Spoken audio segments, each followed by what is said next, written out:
Добар ден. Македонија на последните парламентарни избори гласаше за промени. Гласаше за правда, гласаше за правичност. Гласаше за систем во кој што сите ќе бидеме еднакви пред законот. Тие промени се случуваат независно од тоа што раководството на ВМРО-ДПМНЕ и ВМРО-ДПМНЕ до последен здив се обидуваат да ги спречат со единствена цел токму тоа партиско раководство да не одговара за криминалите што ги имаат направено во еднодецениското владење. Разрешувањето на Марко Зврлевски го означува почетокот на реформите во судството, кои што ќе донесат правда и правичност за сите.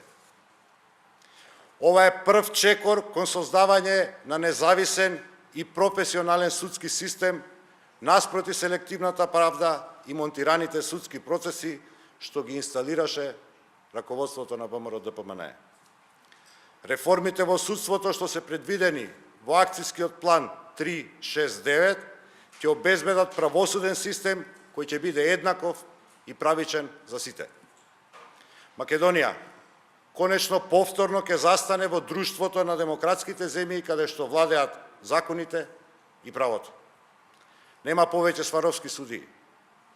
Нема веќе кривични процеси по нарачка. Нема веќе закани, нема веќе сеење страв. Во Македонија започнува да владее правдата. Во Македонија почнува процесот на враќање на правдата и правичноста, но и на одговорноста за секое сторено кривично дело, за секоја сторена неправда, за секоја сторена измама.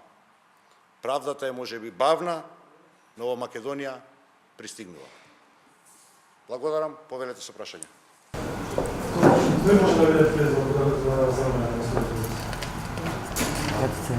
Процесот за избор на нов републички јавен обвинител, нашата желба, нашата идеја како владеачко мнозинство е да биде процес во кој што ќе биде предизвик за целокупната правна фела во Република Македонија. Секој кој што ги исполнува условите, кој што смета дека е кадарен, кој што има способност, но пред се волја да ја врати правдата и конечно во Македонија сите да почнат да одговараат пред законите, е добре дојден во тој процес и има еднакви можности. Процедурата согласно законот би требало да започне онолку колку што знам, заради роковите кои што се таму предвидени, не верувам дека ќе успееме да ја завршиме пред локалните избори. Уште едно прашање, долго е дека започна процедурата при вас еден од замениците да поминува Зврлевски, осум се на претходните и поранешниот министер за социјала и поранешен заменик министер на култура е Скапело Крајани, кој да притакнеш за согласување како студент на јавни обвинители министер. Ние како парламентарно мнозинство, како луѓе кои што добар дел од своите животи безпоследно се трудевме да воспоставиме ред во и немешање во меѓусебните власти, ќе оставиме надлежните да определат кој ќе биде заменик кој што ќе обавува должноста републички јавен обвинител во периодот до неговиот повторен избор. Значи, совршено и релевантно моето или нашето мислење како политичка партија, бидејќи било какво мислење за било кој човек кој што исполнува такви услови, едноставно ќе биде кршење на принципите за кои што јас лично, политичката структура на која што припаѓам и раководството на Социјалдемократскиот сојуз се залагаме во изминатив период. Впрочем, и граѓаните бараат конечно на Македонија да владее правото. Може да го правните да објасните која е процедурата сега, од кој ред ќе се бара заменик во републичкото, од каде се? Значи, тоа се ингеренции на Советот за јавни обвинители, не би сакал, имам во предвид дека секој збор кажан од луѓе кои што сме инволвирани во политиката може да влијае негативно, таму ќе се водат постапките, тоа се интерни постапки и не може да бидат предмет на анализа политичка на законодавната власт. Колку не чинеше разрешувањето на Зврлевски? Колку не чинеше разрешувањето на Зврлевски? 12 продолженија, вие како пратени предпоставам знаете просечно колку една седмица чини. Со сите тие платни трошоци со себе. Надвор од патните трошоци една седмица чини 20.000 евра. едно закажување или едно отварање на собранието. Мене ми е навистина жал, меѓутоа ми е јасно, јас не можам да помогнам на ВМРО-ДПМНЕ, дека во желбата да бидат народски кажано купи ден помини, спремни се да ги жртвуваат и народните пари и парите на граѓаните.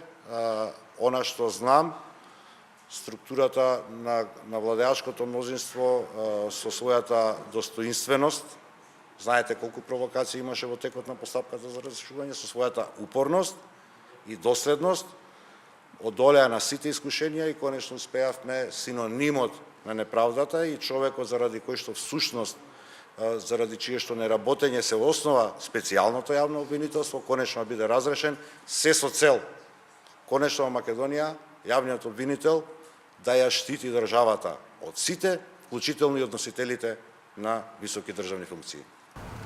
Благодарам. Како чуем за правото, ако е разрешувањето на Советски не е правилно. Зошто би го зборното да шифрот на заменици генерален секретар, што се дел од надежното решување на работата на собранието.